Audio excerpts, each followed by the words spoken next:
Welcome to The Drum Show, which for the next few weeks at least is dedicated to reporting on the information war which is happening alongside the very real war in Ukraine. There is no doubt that both sides have weaponised the media and marketing toolbox right down to whether or not the conflict really is a war, which it clearly is, or a special operation, as the Russian public have been told.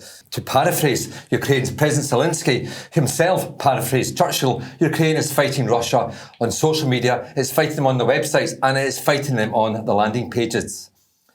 In this episode, we are going to look at how Ukraine's media has adapted to ensure ordinary Russians are being furnished with facts and how Russians are adapting to life behind a new Iron Curtain. To discuss these issues, I'm joined by an amazing panel who are Chris Sutcliffe and Hannah Bauer of The Drum, as well as Jakub Parusinsky, editor at Fixed Media, who's helping to raise money to fund the Ukrainian media. So welcome to you all, guys. Thanks very much. Thank you. This week, the big story was how Russians themselves are starting to counter Russian propaganda, putting themselves in extreme jeopardy in the process. The example of a Russian TV editor, Marianne Ovsyannikova, who gatecrashed the set of Russia's mainstream news channel, is something that dominated the front pages for a few days. And the plan there was she really wanted to suggest that the Russian programme was not being entirely truthful.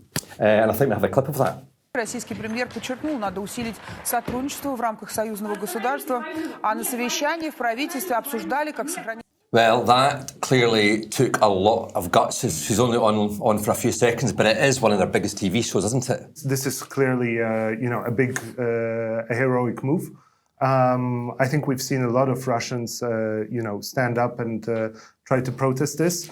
Really, I'm wondering, though, is, what will be the impact? Russia does have a history of, very brave protests against authoritarianism. But what we've seen is that it remains in a bubble, even within Russia, and it doesn't really go much further.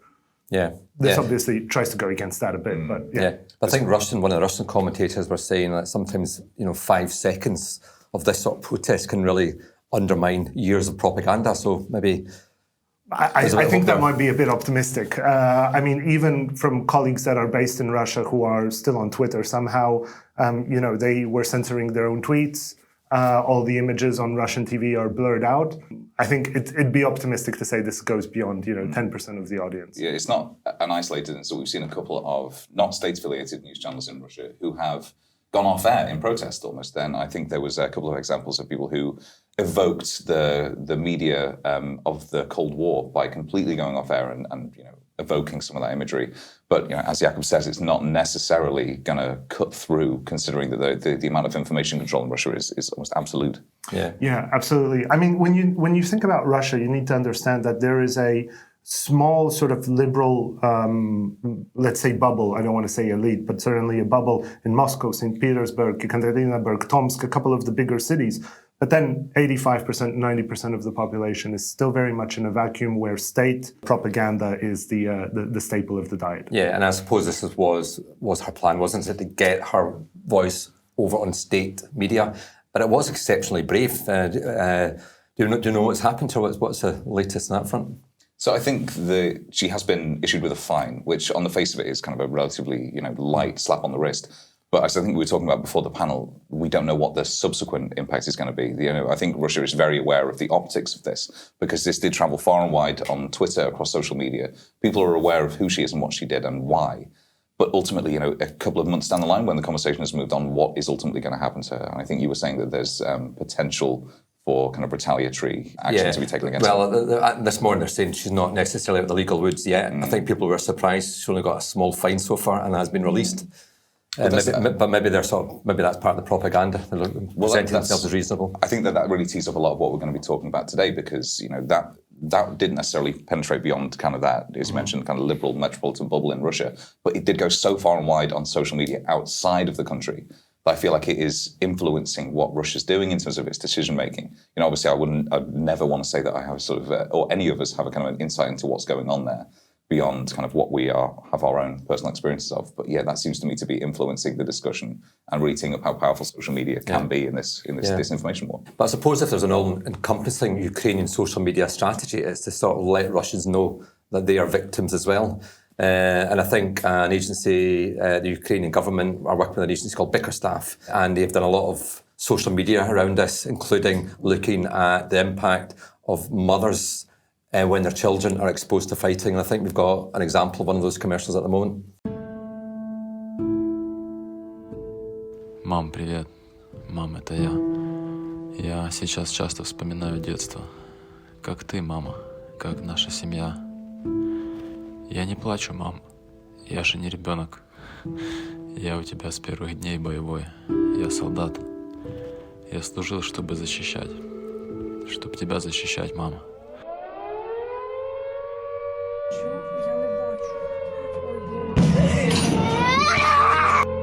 Сейчас все не так.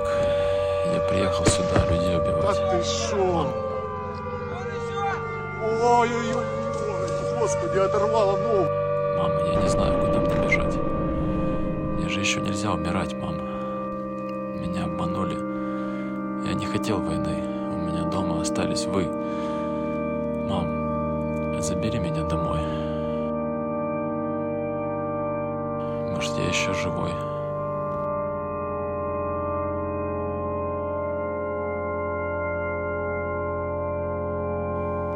Мама, я еще не груз 200. Мама, мы еще можем быть вместе.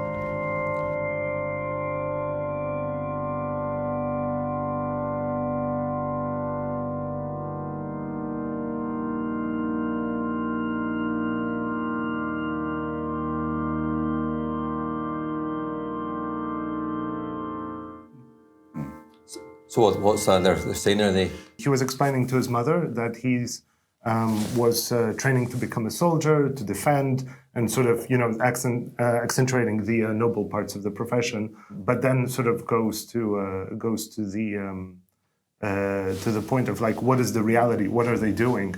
And that he is asking his mother to bring him home. And the 200 refers to cargo 200 in Russia is the transport of bodies. So in Donbas war and whatever, when you would see trucks with 200 written on them, it's usually bodies that are being transported. Most of them disappear or whatever. Will that resonate in Russia? If assuming they can get it, if they can broadcast it through social media, whatever platform, do you think it will resonate? So I think this is part of a larger campaign. The Ukrainian government and the army have done a huge effort to humanize the conflict, which is very important. And there's a lot of initiatives. People are calling random numbers in Russia and telling them what's happening. They're sending SMSs. They're trying to put a human face on all of this. And that's really, really important. And the other thing is also they're trying to show, even though it's a little bit dodgy, but show how they're treating the prisoners to show that these are not Nazis like Russia is claiming. These are, human people. And Zelensky's statements towards Russian soldiers continue to be very empathetic, given that we're already at almost day 20 of the war. It's kind of amazing. Yeah, it's amazing. Yeah. It's also quite reassuring, when Hannah, I don't know if you've got a view on this, but it's reassuring that the Ukrainian agencies, the government is obviously operating to the fact they're still briefing agencies to create this sort of work. Yeah, and it's so lovely to see like a kind of creative reaction. And I guess I've heard from a few kind of Ukrainian agencies where I was saying, we want to show the world our creativity through this. And that's like a really interesting kind of new age kind of approach to war propaganda or like war PR. To kind of be doing it through documentaries and through art, and like that to be the reaction is, I don't know, it's kind of beautiful. Like it's kind of a new way of doing things, I guess.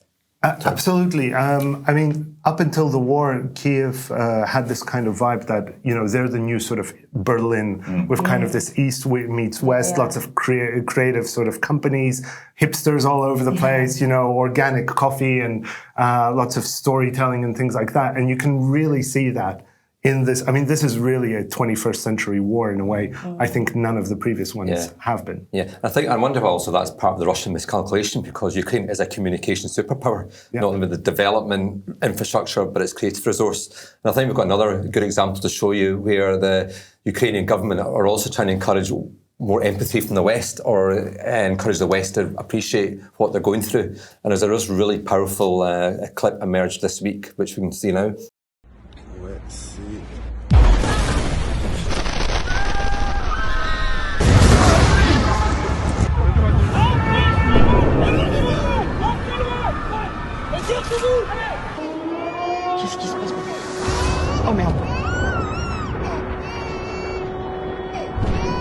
Dieu.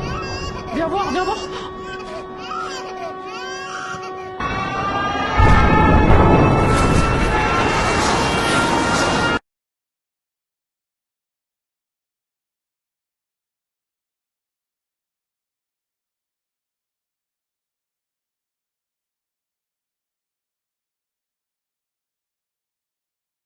Again, it's really, that is a particularly powerful little film, isn't it?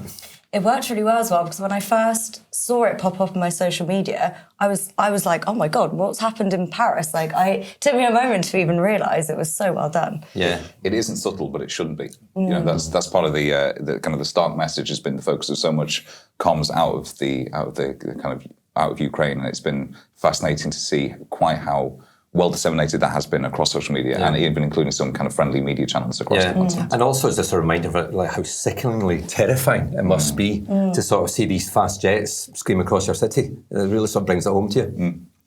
But obviously social media has been a really important tool, but traditional media as well has been very much, we've already talked about this briefly, on the front line, metaphorically and literally, and producing sort of great, not great, but, powerful content that really sort of tells a story. Last week, in fact, we showed the photograph of a woman who has been stretchered out of hospital in Mariupol. They're just after the bombing of the maternity hospital there. She's obviously heavily pregnant. We commented that actually that image probably will become the defining images of the conflict, because it really sort of brings together the whole horror of it. It's the human cost of it, which I think is part and parcel of what the comm strategy has been.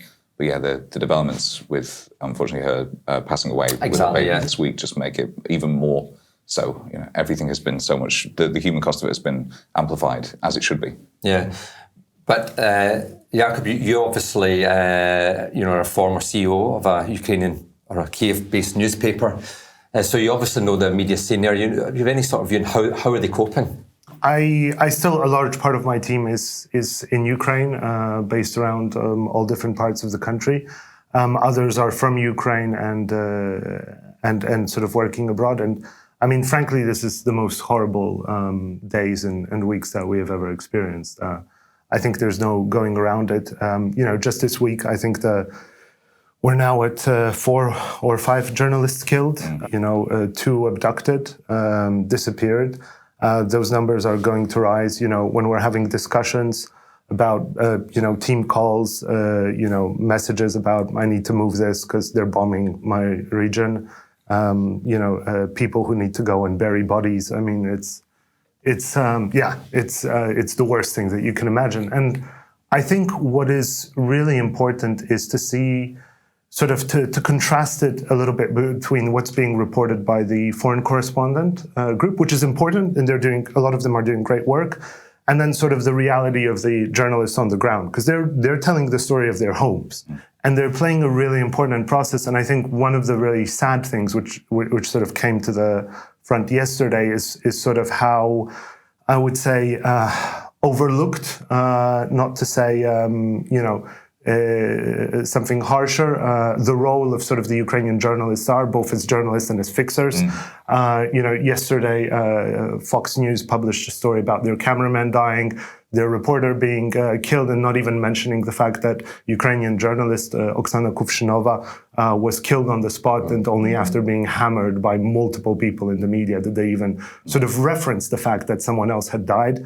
And look, a lot of these people are being sent to the front lines, put in risk by, just to get a good image on a global piece of news. So, there's a lot of tragedy to go around right now. A lot of tragedy, but that job is so important, isn't it? You've got to have these people who take these risks in order to tell the rest of us what's really going on. Absolutely. But it's obviously, you are sort of now campaigning to help Ukrainian media. Yeah. Can you tell us a bit about what you're up to? Yeah, so right now we're working across a lot of directions. I'm not even going to go through all of them, but it's between direct support, which we can send to we're literally something like 60 or 70 media across the country. We've managed to send them cash, whether it's for gas, for supplies, for whatever. We're helping them with tech support, connecting. A lot of global tech companies have actually stepped up. I don't know if I'm allowed to mention them, but all the majors. So, great job. They're helping a lot. But I think the big thing, obviously supplies, sending in bulletproof vests, emergency bandages, tactical medical kits. But the big thing that we're looking at right now is how do you save the biggest media in Ukraine, which are part of the social fabric, which is exactly what Russia is trying to destroy. And they're, even in the best of scenarios right now, if the conflict ends tomorrow, they're looking at a world of hurt over the next couple of months and maybe a year in order to survive. So that's really the priority for us. Yeah, and as well, I mean, obviously the practical thing you're really trying to do is raise the money. Money always helps, right? Like whatever the challenge that you have, you can usually solve it at least partially through money. I mean, the big sort of exception to that rule, which we've discovered over the last few weeks, is moving things in a war-torn environment. There, sometimes no amount of money is going to move, bulletproof vests from city A to city B. But aside from that, most things can be at least partially solved through funds. Yeah, and so you're looking for people to donate to the fund. I think, how much have you raised so far? So we've raised across GoFundMe, direct donations, crypto, which plays a surprisingly big role here. I think we've raised about 2.5 million euros for the main media. Aside from that, we also had a fundraising campaign for the Kyiv Independent. And it's a lot of money, it's growing, but we're probably only halfway in terms of meeting the needs of what we actually do to need to keep this media sector alive. But as well as obviously the traditional media sector, social has a big role to play as well. Citizen journalists, I suppose. And that's obviously, the Russians have identified that as a real threat. We're speaking last week about how a lot of the sites have been banned or pulling out. Can you give us an update, Chris, on what's... Yeah, so I mean, the big news over the past week has been that Instagram has been effectively banned. There are still a couple of channels for getting kind of social news in and out. So, for instance, WhatsApp is still up, even though it is a meta service because it's being used as a communication tool. Inside Russia as well, we have kind of VK Group as well, which has apparently seen which is kind of a Russian-based social network, which has seen reported growth as some of these other channels have been shut down. But yeah, for the most part, it's almost a holding pattern from the tech platforms. They've censored them as much as they're willing or able. I think we spoke last week about the ability to kind of circumvent some of those rules. But yeah, for the most part, it's either kind of Russian-owned social media channels, or it's those very limited channels in and out that people are using. Yeah, and from an influencer point of view. Yeah. Oh yes. So with Instagram going, that's like 80 million odd people from Instagram, and it's kind of like it's people's jobs, it's people's livelihoods. It's also small and medium-sized businesses kind of rely on Instagram to trade. But I mean, we've seen in the news lately a kind of, I think you might show a clip to it. It's kind of one of those things where it's often hard to feel sorry for Instagrammers, influencers who are kind of flashing loads of money and are kind of rich, beautiful people showing off their stuff. And we've kind of seen some quite emotional displays of them kind of, quite upset about what's happening. But I guess it's kind of, you've got to counter it because I guess it is people's businesses, but it kind of does Russia some harm in a way because a lot of the money is going through that system. So that kind of, in a way, damages their economy from the inside. So you alluded to the clip. So we actually do have a clip of one Instagrammer who was saying goodbye to our 300,000 followers. It was quite an uncomfortable watch, but I'll leave that to you guys. Если вы до сих пор думаете, что для меня, как для блогера, Инстаграм — это источник заработка, вы глубоко ошибаетесь. Блять, это просто, это вся жизнь, это душа, это то, с чем я просыпаюсь и засыпаю грёбаные 5 лет подряд. Что там по стадиям? Какая должна быть первая стадия? Отрицания? Obviously, in the context of what's happening in Ukraine, it seems very trivial. You're reminded that in Russia, they're just kids as well, aren't they? They're just sort of quite westernized, normal kids making their living out of Instagram, and suddenly that has now been removed. It's very It's a very big change. Absolutely. I mean, like, this is, I think it's fair to say that they were living in their own sort of Instagram bubble. And this is sort of like come on them, as a metaphorical ton of bricks.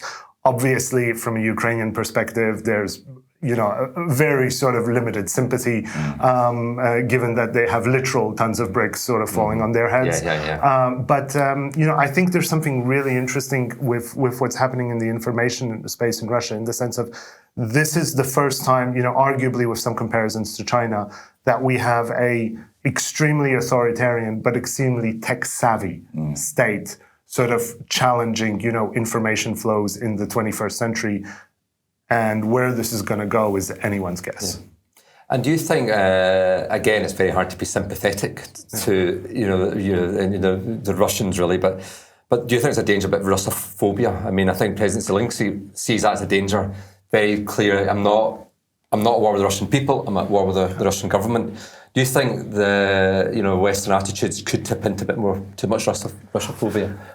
I'm sure there will be. Right now, most of the, you need to consider the fact that most of the people who are fleeing Russia right now, and we are talking about tens, if not hundreds of thousands of people, they are mostly on the liberal elite side. They've, for better or worse, tried to be on the right side of history, or at least not collaborate too openly with the Putin regime. I think a lot of the people, receiving them understand that, but there's definitely a lot of, suspicion, and I would say even anger, and it's that's something to be dealt with. Yeah, and also, it's trivial in context again, but there seems it's interesting amount of products which have been attacked for Russian heritage. Music, vodka. Do you have any views on that, Hannah? Yeah, well, we were just saying earlier, there was that quite famous clip that's going around on social media again from the Wisconsin Mustard Museum, and they've pulled Russian mustard from the museum. It's got a little sign up saying "Supporting Ukraine," and we've had kind of discussions. Has it gone too far? Yeah. There's It's like we were saying before. The kind of the need to be doing something, but also to be seen to be doing something has become kind of conflated, and so even when it's not a tangible and actual, I suppose, almost profitable endeavour to remove these items, because obviously I mentioned it's kind of cultural, almost vandalism to some extent, but it also does kind of show that these organisations are taking a stand. It's all kind of wrapped up in this idea that you need to be seen to be taking a stand, even if it's ultimately meaningless. It's just for the optics of it. Yeah, virtue signalling every time it comes out in these types of things. Yep. Well, unfortunately, that's all we've got time for this week. We will be back again next week looking at the information war. Thanks again for joining us.